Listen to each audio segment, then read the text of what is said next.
మామయ్య నీకు చీర సెలెక్ట్ చేశాడని పొంగిపోతున్నావు కదా రాధా. ఈ చీర నువ్వెలా కట్టుకుంటావో నేను చూస్తాను.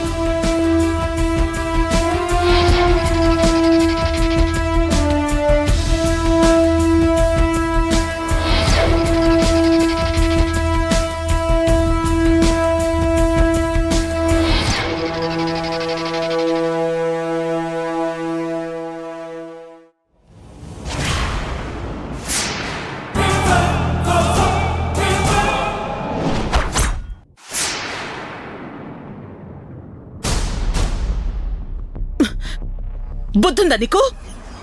పెళ్లి చీర పాడు చేయాలని చూస్తావా? రాధ సెలెక్ట్ చేసుకున్న చీరను లాగేసుకున్నావు కదా, అయినా నీ మనసు తృప్తి పడలేదా?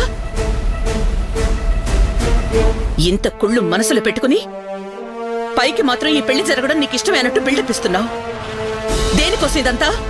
దేనికైతే మీకెందుకు? మీ పని మీరు చూసుకోండి. నా పని ఈ పెళ్లికి అడ్డుపడే వాళ్ళని అడ్డుకోవడమే.